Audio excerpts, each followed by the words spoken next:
Good day and welcome to Mission Control Houston. Today with us is Paul Brower, the lead ICE officer in the control room, working with a lot of the Dragon SpaceX activities on this mission. Why don't we start off with you explaining what an ICE is? What's the acronym mean, Paul? Sure.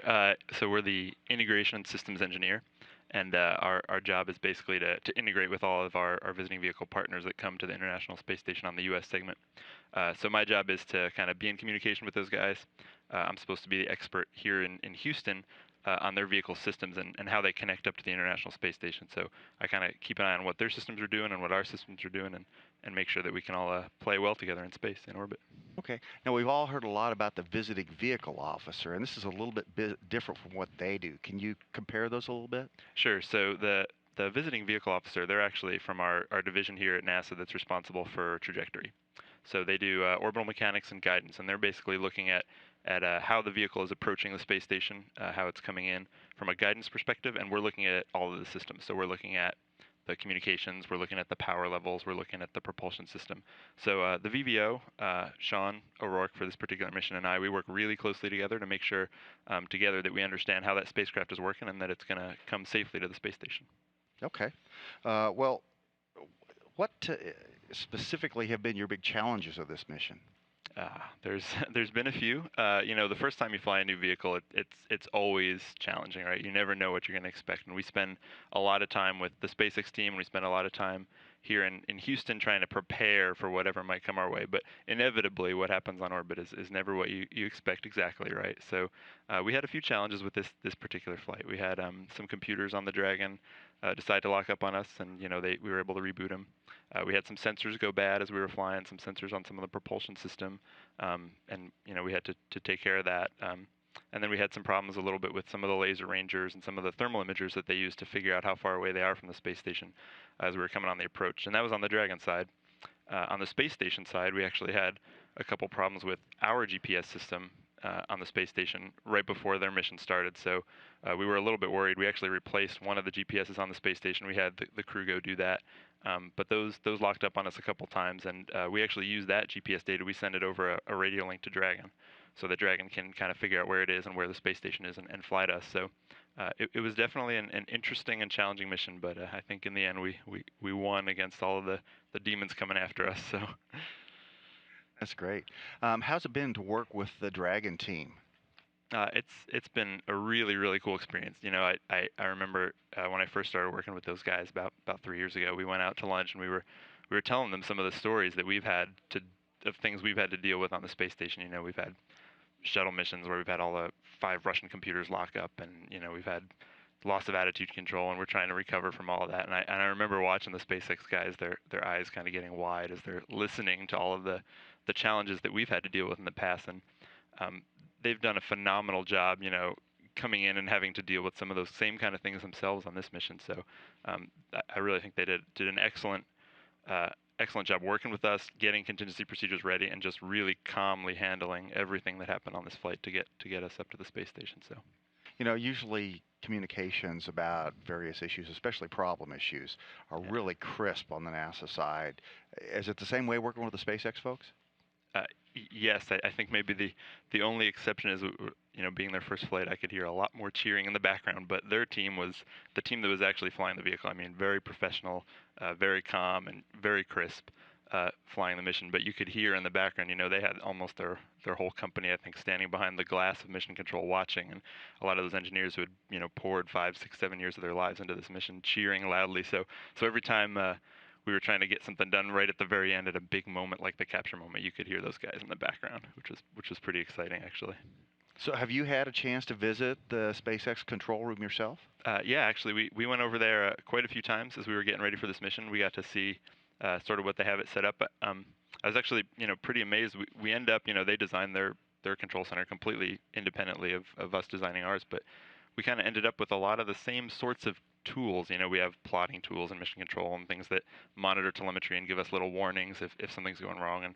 And they end up with a lot of the same kinds of things in their control center as well.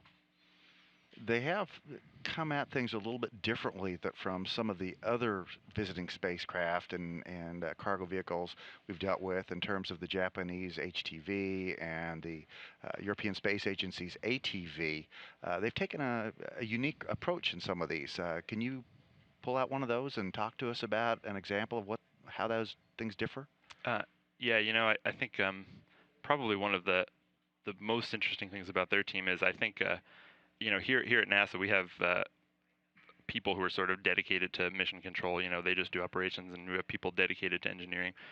Their team has started out a lot smaller, and so a lot of their people were very much wearing many hats. Right? They had people who were running simulations who were also going to be mission controllers who were also designing and actually going out and helping manufacture pieces of hardware. And so I think that's one of the more interesting things that I've seen from a smaller startup company, that's a lot different from how we do business here. But of course, they're dealing with a smaller spacecraft and a newer company, so it's been pretty interesting.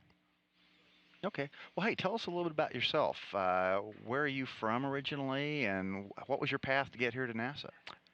So I'm from New Jersey, the great tiny state of New Jersey, and I went to Purdue University. I got a bachelor's degree in aerospace engineering, and I always wanted to work for NASA. I always wanted to be in mission control, so this is kind of a dream come true for me.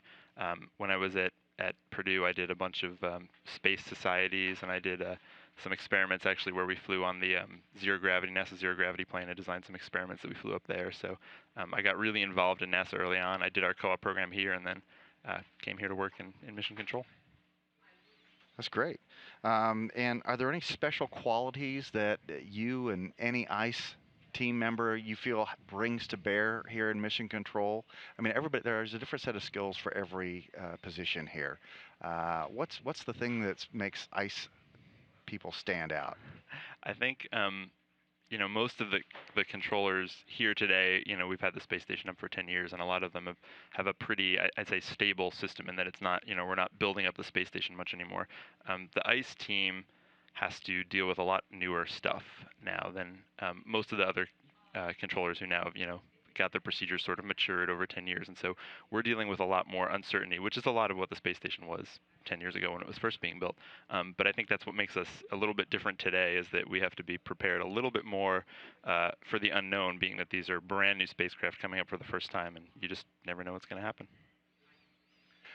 You touched on earlier the level of excitement at SpaceX associated with this mission.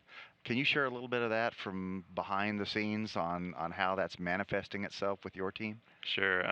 You can watch the video from the capture, and you can actually see me in the little corner. And my wife said my eyes lit up like I just won the lottery or was a little kid in the candy shop. Right. I'm cheering and clapping. A lot of us who've poured our hearts into this mission for 3 or 4 years, and certainly the SpaceX guys have done so 10 times more than we have here at NASA. It's really just it's a moment you can't even describe when you finally get to accomplishing such a difficult and challenging task that you've been working on for so many years, and to see it actually happen on orbit is just an indescribable feeling. I mean, that's the reason I love working here is to have that moment. And this isn't the end of the new things. We've got another commercial spacecraft that's being readied for flight. That's going to be the orbital vehicle. Are you going to be working with those folks? Yeah, I'm not personally assigned to that mission, but our assignments change a lot. I might be, but yeah, this is certainly just the beginning. We have the orbital folks coming online, and then hopefully down the road we're talking about commercial crew, and there may be other vehicles coming down the line. So this is hopefully the start of a very exciting era for NASA and for the commercial sector as well.